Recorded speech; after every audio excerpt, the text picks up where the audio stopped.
మీ destination ఏదైనా ప్రపంచంలో ఏ మూల ఉన్నా CN travel explore the world your way. నమస్తే, వెల్కమ్ టు సుమన్ టీవీ. ప్రస్తుతం మనతో పాటు ఉన్నారు అనలిస్ట్ నంది రామేశ్వరరావు గారు.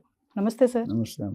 Sir, OPT optional practical training అంటారు కదా, అంటే దీన్ని రద్దు చేస్తే గనక మన ఇండియన్స్కి వచ్చే నష్టం ఏమైనా ఉంటుందంటారు? ఇప్పుడు ట్రంప్ మరి చాలా దీనిపైన యోచనలు అయితే ఉన్నాడు, రద్దు చేయాలి అని చెప్పేసి.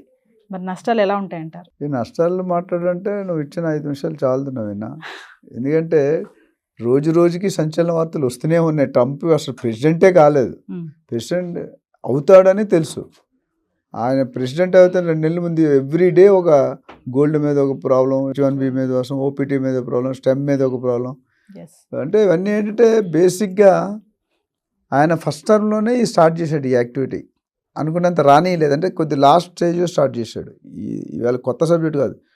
Trump is always Nationalist. అంటే మన కంట్రీకి రావాల్సిన ఉద్యోగాలు విదేశాలు, మన కంట్రీ వాళ్ళకి మొత్తం రాకుండా ఉన్న ఉద్యోగాలు విదేశీయులకి వెళ్ళిపోతుంది.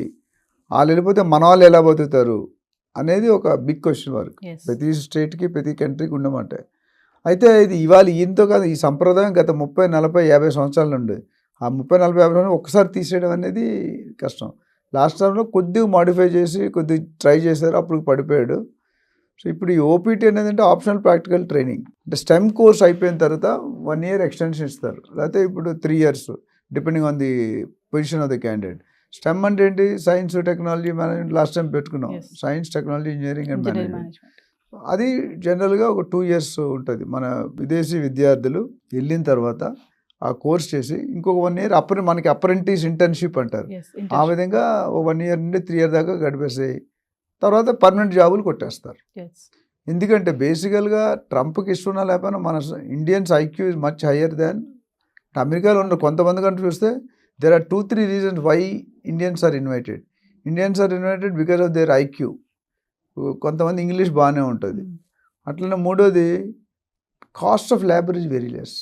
అమెరికా వాడు గంటకి $50 అడిగితే మనం గంటకు $10-15 చేసేస్తాం. అదే ఎక్కువ. మన ఇండియాలో అంత రాదు కదా. సో వీళ్ళు కూడా డే అండ్ నైట్ ఓటీలు, పీటీలు అన్నీ ఉంటాయి, అవన్నీ చేస్తారు. సో ఈ 3 reasons వల్ల మన వాళ్ళకి ఎక్కువ. ఇప్పుడు మెక్సికన్స్ ఎంతోమంది ఇల్లీగల్గా వెళ్ళిపోతారు. ఇండియా కూడా వెళ్ళినా ఓ మోస్తరుగా వెళ్తారు, కానీ అంత ఎక్కువ. ఇప్పుడు మనం లాస్ట్ టైం చూసాం ఇల్లీగల్ లిస్ట్లో 18,000 మంది ఉన్నారని. ఇప్పుడు లేటెస్ట్గా ఈ ఆప్ట్ ప్రోగ్రామ్ కానీ మార్చారు. 3 years తీసేస్తే దాదాపు 1,00,000 మంది, 98,000-99,000 మంది లిస్ట్ ఆల్రెడీ రెడీ అయింది అని విన్నాను. Trump 17th, 18th list ready చేసి 20th సైన్ చేయగానే సంతకం పడేస్తే కథం. ఈ 1,00,000 మంది పరిస్థితి ఏంటి? అయోమయం. అంటే సార్ 3 ఏళ్ళు దాటితే వెళ్ళిపోమని అంటాడంటారా ట్రంప్? అంటే ఇప్పుడు వాళ్ళు మెయిన్ ఇప్పుడు వాళ్ళు even Americans are fighting with him. That ఏంటంటే మీరు వాళ్ళందరికీ ఇచ్చేస్తున్నారు 1,00,000, 2,00,000, 3,00,000, 4,00,000. మనకి లేకుండా వాళ్ళకి ఇవ్వడం కరెక్ట్ కాదు కదా సార్. మేము ఎలా బతుకుతాం? హౌ వీ విల్ సర్వైవ్ అనేది మీరు ఇప్పుడే కాదు 2023వ సంవత్సరంలో వాషింగ్టన్ నుండి కొంతమంది కేసులు వేశారు. అంటే కోర్టుకు వెళ్ళినప్పుడు దాన్ని నడుపుతున్నారు. ఇప్పుడు అది వాస్తవం కాబోతుంది, నిజం కాబోతుంది అంటే ట్రంప్ వెళ్ళిన తర్వాత president decision is final. President decision ఎవరు? ఇప్పుడు మనకి ఇక్కడ ప్రైమ్ మినిస్టర్ డెసిషన్ తీసుకున్న, స్టేట్ చీఫ్ మినిస్టర్ తీసుకున్న ఫైనల్ డెసిషన్. ఇంకొకటి వచ్చి ఆర్గ్యూ చేయడు. ఒకళ్ళు కోర్టు వేసినా వాళ్ళకున్న లాజిక్ వాళ్ళకుంటుంది, వీళ్ళకున్న లాజిక్ వీళ్ళకుంటుంది. ఓవరాల్గా ఈ ఆప్ట్ అనేది చాలా పాజిటివ్ వేలో బాగా లాభపడేటట్టు వాడు. ఎందుకంటే మన అమెరికా వెళ్ళాలంటే ఇప్పట్లో 50 లక్షల నుండి ₹1 కోటి depending on the university and location. చాలామంది తెలియదు. మనకి ఇక్కడ యూనివర్సిటీ పేరుతో బ్రాండ్ చూస్తాం, అక్కడ లొకేషన్ పేరుతో బ్రాండ్లు చూస్తాం. మేము చూసాం లాస్ట్ టైం మనం మాట్లాడాం, కన్సల్టెన్సీ కంపెనీ మాట్లాడాం. సో నేనేమంటానంటే ఇది తీస్తే డెఫినెట్గా ఇండియా వాళ్ళకి ప్రాబ్లం ఉంటుంది. అయితే వాళ్ళు ఏం చేస్తున్నారు, ఈ ఓపీటీని స్కిల్ ప్రోగ్రామ్కి వాడుతున్నారు, టాలెంటెడ్ వాళ్ళని. సో దాన్ని ఇప్పుడు వేరే విధంగా వాడుకుంటున్నారు అనేది ఒక సంఘటన జరుగుతుంటే విచారణ జరుగుతుంది. సో ఆ విధంగా లేటెస్ట్ నాకు తెలిసిన ఇన్ఫర్మేషన్ మనకు వచ్చిన న్యూస్లో 97,000 మందిని ఐడెంటిఫై చేశారు. ఫ్యూచర్ ఎలా ఉండబోతుందో, వాళ్ళ ఫ్యూచర్ ఎలా ఉంటుందో జనవరి 20th తేలుతుంది. అంటే సార్ అమెరికన్స్ అక్కడ ఉన్నటువంటి జాబ్స్ అన్నీ కూడా ఎవరైతే విదేశీ అక్కడికి వెళ్తున్నారో వాళ్ళు ఆక్యుపై చేసేస్తున్నారని వాళ్ళు ఆందోళన చెందుతున్నారంటారా? డెఫినెట్గా. ఎందుకంటే అదే కదా ప్రాబ్లము.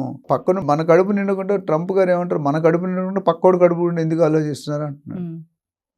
ఏది అంతే కదా. మన ఇల్లు దీపం ఉండగానే ఇల్లు చక్కబెట్టుకో అంటారు. సో మనది అసలు చక్కబడకుండా వేరే వాళ్ళని ఇన్వైట్ చేసిన అంత తోపు పనులు ఎందుకు చేస్తున్నారు సార్? ముందు మమ్మల్ని కాపాడండి, తర్వాత వాళ్ళకి ఇవ్వండి మిగిలితే అని. సో ఇప్పుడు అది స్టూడెంట్స్ కూడా బాగా ఎగ్జినెస్తున్నారు. Because they are also suffering without jobs. ఇప్పుడు మనకి కాస్ట్ ఆఫ్ లివింగ్ కొద్దిగా బెటర్, వాళ్ళ కాస్ట్ ఆఫ్ లివింగ్ వాళ్ళ లెవెల్లో ఉంటుంది. కనీసం $3,000-4,000 లేనిదే నెలకి బతకడం కష్టం. ఈచ్ డాలర్ $80, వాళ్ళకి ₹1 సమానం అక్కడ. సో ఏదైనా తక్కువ ఏం దొరకదు. ఒక జ్యూస్ తాగాలంటే $50, $100 అంటారు. నేను మొన్న థాయిలాండ్ వెళ్ళినప్పుడు అంతే అయింది. మన రూపీ వేరు, అక్కడ ఏదైనా మలేషియా మొన్న వెళ్ళినప్పుడు కొబ్బరికాయ $100 ఇచ్చుకున్నాం. మన కొబ్బరికాయ $20 ఉండేది అప్పుడు, $20-30, $100 ఇచ్చుకున్నాం. ఎందుకంటే అక్కడ ఆల్టర్నేటివ్స్ లేవు. అట్లా ప్రతిదీ కాస్ట్లీ. రింగెట్స్తో ఉంటాయి, థాయ్ బట్స్ అని ఉంటాయి. సో ఒక్కొక్క కంట్రీలో ఒక్కొక్క ఆస్ట్రేలియన్ డాలర్ వేరు, సింగపూర్ డాలర్ వేరు, అమెరికా డాలర్ వేరు. సో ఓవరాల్గా ఈ ఇంపాక్ట్ అనేది డెఫినెట్గా ఇండియా మీద పడబోతుంది. ట్రంప్ పైకో మాట చెప్తున్నాడు, కిందో మాట అవుతుంది. ఎందుకంటే మోడీ గారు కలిసినప్పుడు Modi the best prime minister in the world, the best అని ఒక పక్క ఎత్తుతున్నాడు. వెనకాలనే లాగుతూనే ఉన్నాడు కాదు. బాయ్ అంటాడు, చేయాల్సిన పనులు కామ్గా జరిగిపోతున్నాయి. అంటే సార్ ట్రంప్ ఓపీటీకి వ్యతిరేకంగా నిర్ణయాలు తీసుకుంటారు అంటున్నారు. అంటే నిప్పు లేనిదే పొగలారు కదమ్మా, నిప్పు ఉంటేనే పొగ వస్తుంది. ఎక్కడో నిప్పు ఉంది, బయటకు కనిపించట్లేదు, వేగ్గా ఉంది. ఇప్పుడు క్లౌడీలో మనకు కనిపిస్తే ఏం కనిపించదు. ఒకసారి క్లారిటీ వచ్చింది అనుకో, క్లౌడ్ పోతే మొత్తం రియాలిటీ కనిపిస్తుంది. యాజ్ ఇట్ ఈజ్ ఆయన ఇమిగ్రేషన్ మీద, H1B మీద అది ఫస్ట్ స్టెప్ పెట్టాడు. తర్వాత వీసా ప్రాసెస్లో పెట్టాడు. దాని తర్వాత లేటెస్ట్ ఆప్షన్ ఓపీటీ అనేది మనం లాస్ట్ టైం కూడా స్టెమ్ అనేది కంపల్సరీ ఉండాలి. 2 years కోర్స్, అది 1.5-2 years కోర్సు. ఆ స్టెమ్ కంప్లీట్ అయ్యాక 3 సంవత్సరాల వరకు వీళ్ళకి ఎలిజిబిలిటీ, అంటే 5 సంవత్సరాలు ఓవరాల్గా.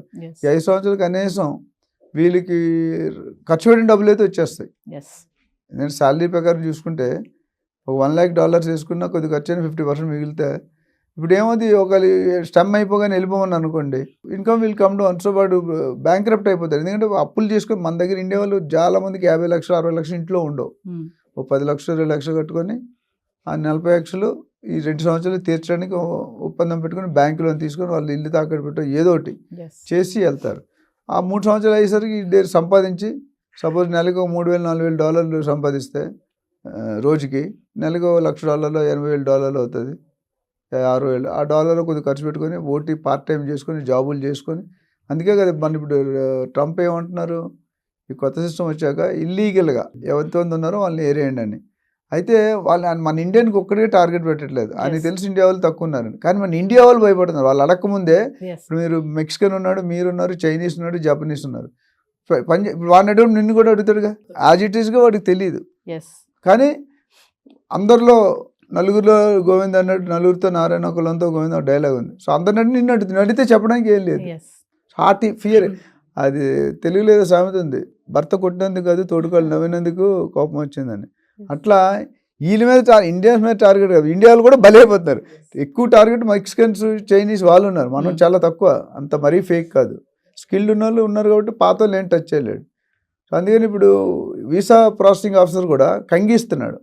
అంటే నేను టెంప్ట్ చేసి నీకు చెప్పిస్తున్నాడు, నువ్వు ఎక్కడ చేస్తున్నావు, నువ్వు పలానా యూనివర్సిటీ ఉంది కాలిఫోర్నియా, అక్కడికి మేబీ 100 మైళ్ళు దూరం వెళ్ళి నువ్వు పని చేస్తున్నావు పార్ట్ టైం. నీ క్రెడిట్ ట్రాన్సాక్షన్స్ ఎక్కడ ఉంటాయి, బస్ మీ కార్డ్స్ వాడతారు కదా, పేమెంట్ బ్యాంక్ అకౌంట్.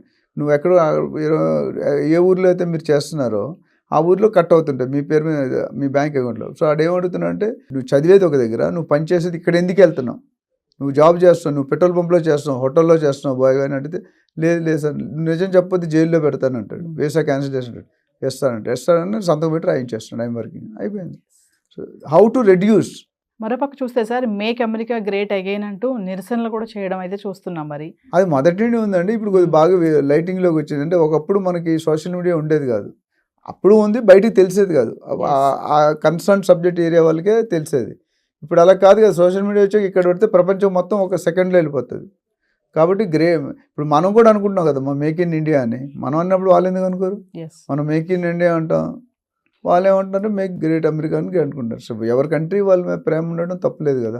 సో ఫైనల్గా చూసుకుంటే 97,000 మంది విద్యార్థుల భవిష్యత్తు మరి ప్రశ్నార్థకంగా మారుతుందంటే ఎస్, ఆందోళన ఉంది. 50% పోతారు. అసలు ఎంతమంది మేనేజ్ చేసుకోగలుగుతారు, ఎంతమంది స్కిల్డ్ ఉంటే డెఫినెట్గా భయపడక్కర్లేదు. ఇక్కడ ప్రాబ్లం అంటే స్కిల్ లేని వాళ్ళు, స్కిల్ ఉన్న వాళ్ళకి వాళ్ళు ఏం టచ్ చేయాలి, అన్యాయంగా బిహేవ్ చేయట్లేదు. టాలెంట్స్ లేని వాళ్ళకైతే ఇబ్బంది. ఇప్పుడు టికెట్ లేని ప్రయాణం, ఇక్కడ టికెట్ లేకుండా ఎప్పుడు పట్టుకుంటాడు కండక్టర్, బస్సు స్క్వాడ్ తెలియదు కదా. పట్టుకున్న తర్వాత మీరు నేను మర్చిపోయాను, కండక్టర్ రాలేదు, కండక్టర్ దూరంగా ఉన్నాడు అంటే అవన్నీ నమ్మడు కదా. ఫస్ట్ ఎక్కగానే నువ్వు చేయాల్సిన పని టికెట్ తీసుకో. అదేవిధంగా ఇక్కడ కూడా వాళ్ళు స్కిల్స్ ఉన్న వాళ్ళని వదులుకోరు, ఎందుకంటే వాళ్ళు వదులుకుంటే వాళ్ళకే లాస్. లాస్. ఎస్, ట్రంప్ ఏమంటాడంటే మీరు వచ్చి చదువుకొని వెళ్ళిపోండి అంటున్నాడు. వెళ్ళిపోండి. ఇండియా వాళ్ళు ఏమంటారు, మేము అంత పిచ్చోళ్ళం 60 లక్షలు పెట్టుకొని చదువుకొని వచ్చి 2 సంవత్సరాలకి వెళ్ళిపోతే మీకు 60 లక్షలు ఇన్కమ్ వస్తుంది, మాకేం వస్తుంది? ఇది క్వశ్చన్. ఎస్, అదేదో సినిమాలో రవితేజ అంటారు, లుంగికి టవల్కి మధ్య కొట్లాడుతున్నాడు, ఆ ఆవేశానికి దానికి మధ్య అట్లా మధ్యలో ఫిట్ అయిపోయారు, వెళ్ళిపోయారు. అభిమన్యుడు ఉన్నాడు, అర్జునుడు కొడుకు, పద్మవ్యూహంలోకి వెళ్ళడం నేర్పుతాడు కృష్ణుడు, రావడం నేర్పడు, అందుకని ఆయన అయిపోతాడు. So it's very important, we have to wait and watch. Till January 20th. Yes.